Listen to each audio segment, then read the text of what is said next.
Opa, boa noite, boa noite. Olha eu de novo na sua casa em mais uma quinta-feira. Eu disse que voltava e estou aqui de novo com mais um convidado conquistense, mais um artista que você vai conhecer nessa noite, com muita música, muita poesia, muito instrumento. Nosso convidado de hoje é o nosso poeta Gil Barros, que vamos conversar com ele a partir de agora.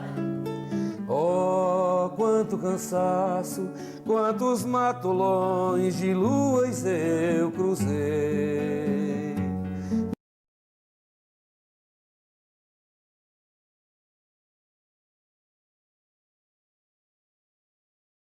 O poeta fala pra gente desde criança que você tem um envolvimento com a música muito grande, né? E agora conta pra gente por quê o envolvimento com a música. Não procurou outra coisa pra fazer. Não, poeta, não, na verdade, o que acontece, eu tenho a impressão que isso tenha vindo do meu pai, entendeu? Porque o meu pai, ele, apesar de ser da roça e coisa e tal, mas ele tocava um pouco de violão e também um pouco de cavaquinho, né? Apesar dele não ter tido a oportunidade de ver a gente tocando, né? Sei. Quando nós começamos a tocar em 82, por aí, mais ou menos 83, aí meu pai faleceu em 84, né? Então não deu tempo, ele chegou a ver a gente tocando no palco, né? Mas partiu daí depois, onde quase que todo mundo começa cantando nesse país, né? Ou no mundo, né? Através da igreja, né? Ah. Poeta. Eu comecei a fazer catequese, na época grupo de acólitos, primeira comunhão, e aí a coisa já vai por aí. Eu tenho feito primeira comunhão, poeta. Aí começou basicamente por aí, entendeu? Certo. Você, muito jovem, compôs uma música chamada Estiagem Nordestina. Isso mexe com a gente. Ah, rapaz. Isso mexe comigo, né? Conta pra gente por que Estiagem Nordestina e o que é que você queria passar para o povo do Nordeste, o povo do Brasil, na letra dessa música. Poeta, o nordestino, por si só, ele já é um guerreiro, né?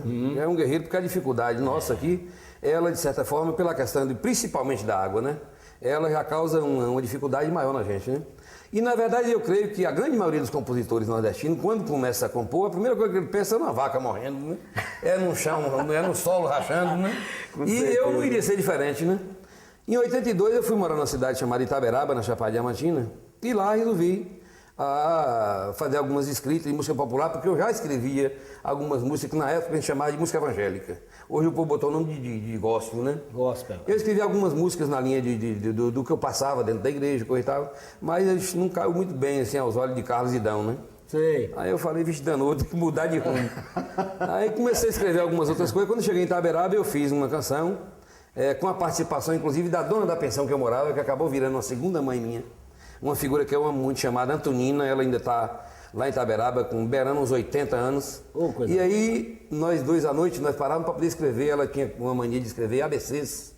Pegava a letra A e desenvolvia um tema, a letra B, outro tema e coisa e tal. E a gente ficava fazendo coxa de fuxique, eu ajudando. Tipo literatura de cordel. E a gente escrevendo isso e coisa e tal. Aí eu fiz essa letra toda. E ela me viu compondo e perguntou, o que você está fazendo? Eu falei, estou fazendo uma música.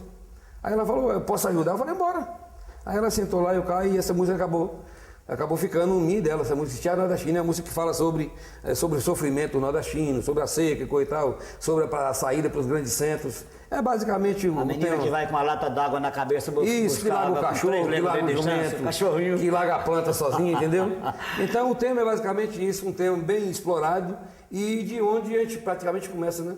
Eu creio que a grande maioria dos compositores nordestinos partem por aí e agora vai sofrendo uma lapidação e coisa e tal, até chegar uns avançamentos melhor, né? Aí você chega a montar um grupo com os irmãos, chamado Grupo Barros, né? Quando eu cheguei aqui em 86, estava no auge, assim, o Grupo Barros, né? Como é que foi o pensamento, a construção do Grupo Barros? Era você e quem? A ideia do Grupo Barros, na verdade, ela começou sem muita pretensão, né? Porque Dão, meu irmão, que já faleceu, Dão tocava um pouco de violão, Carlos não tocava nada nessa época. Dão começou a tocar e Carlos acabou começando a escrever. Carlos era muito curioso e tinha um dom muito grande, um senso crítico muito elevado. E aí Carlos começou a compor juntamente com Dão e tal, aquela coisa toda, e eles dois começaram sozinhos. Depois disso, foi quando eu disse, eu tentei entrar no grupo, mas com o estilo de música que eu estava, não caiu legal. Aí fui para Itaberaba, quando eu voltei, inclusive eu vim para essa casa, onde nós estamos agora, que é o Memorial Reis Pacheco, onde eu fui aluno aqui do Maestro Dino Ganda, estudei música aqui, e a partir daí eu comecei a entrar como instrumentista.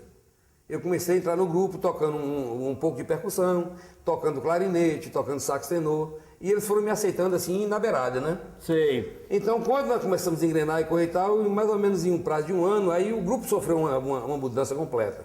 Porque o compositor que antes era Adão, o compositor maior, acabou virando Carlos. O violonista que era Adão acabou sendo Carlos. Carlos parou tudo para aprender violão. E eu acabei ficando como instrumentista e também como intérprete. E Dão ficou como também instrumentista e intérprete. Mas nos shows e nos festivais, aí acabou com o tempo, eu acabei sendo o intérprete do grupo. Nos festivais, por exemplo, todos os festivais que nós concorremos, o intérprete do grupo eles dois acabaram escolhendo a mim para ser o intérprete do grupo, para facilitar, porque nós tomamos muita chumbada no Brasil, né? Sim. Nós rodamos 18 festivais até ganhar o primeiro festival em primeiro lugar, né? Já tínhamos ganho o segundo, o terceiro, o melhor arranjo, que na verdade era o maior prêmio, o prêmio que nós mais ganhamos foi o melhor arranjo, mas o primeiro lugar em festivais nós levamos 18 festivais para ganhar. Daí para frente a coisa mudou de figura, né? Então juntou-se essa questão do ensaio e nós éramos muito aplicados, né? Como nós nunca nos consideramos artistas, inclusive Carlos já faleceu, Dão também, e eu ainda estou nesse mesmo pensamento, eu não me considero um artista, eu me considero alguém que gosta muito da música, alguém que é apaixonado por esses instrumentos andinos. Então é o seguinte, como eu sempre tive uma outra atividade paralela, então eu me dou assim como diz a galera, o desfrute de tocar ruim às vezes, entendeu? De cantar um pouquinho ruim às vezes, porque assim, minha profissão, na verdade, não é música. Música é coisa do meu ego, da minha paixão, e aí eu não largo nunca, né? E esse trabalho com os três, você, Carlos e Dão, o Grupo Barros, eu até ganhei um LP na época quando eu cheguei aqui para fazer rádio, né, lá da Paraíba, e rendeu o quê? Para o grupo. O poeta, na verdade, Saudade? O grande rendimento desse disco, porque esse disco é interessante, né? Porque nós começamos a tocar, e o grupo mesmo nós começamos a tocar em 84.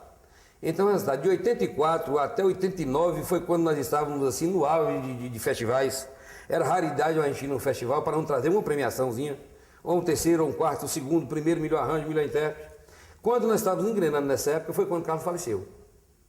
Depois disso, e nós sempre, vamos gravar um disco, que a gente sempre tem aquela preocupação, olha, não está na hora de gravar ainda, vamos amadurecer o trabalho ainda, vamos preparar composições novas e coisa e tal, e não fizemos. Então só resolvemos pensar nisso, infelizmente, depois que Carlos morreu.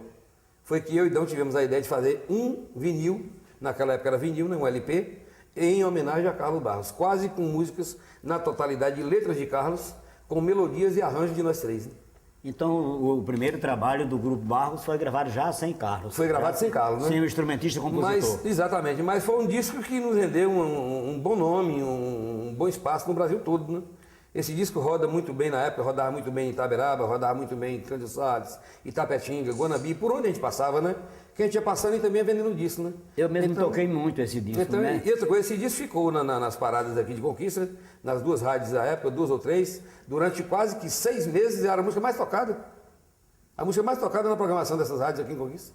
Então você gravou o primeiro LP do Grupo Barros, já sem o Carlos, que é o grande instrumentista e também compositor do grupo. Isso. Né? Como era o nome do LP?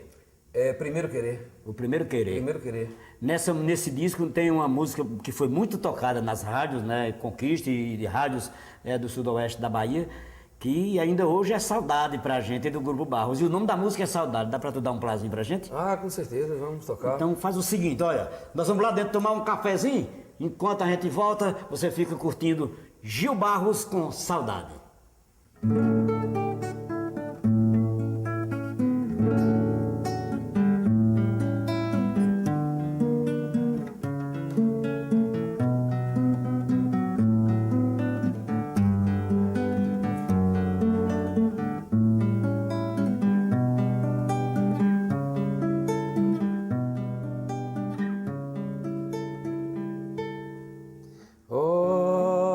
Distância, quantos cestos de estradas eu andei, mais de uma vez só pra te ver.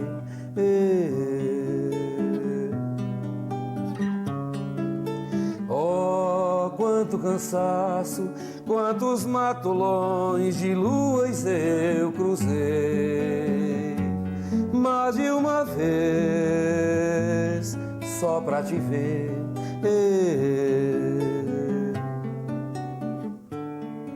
pensamento que me invade, andaria 2000 estradas, cruzaria 5000 luas, somando 7000 beijos pra uma boca tua.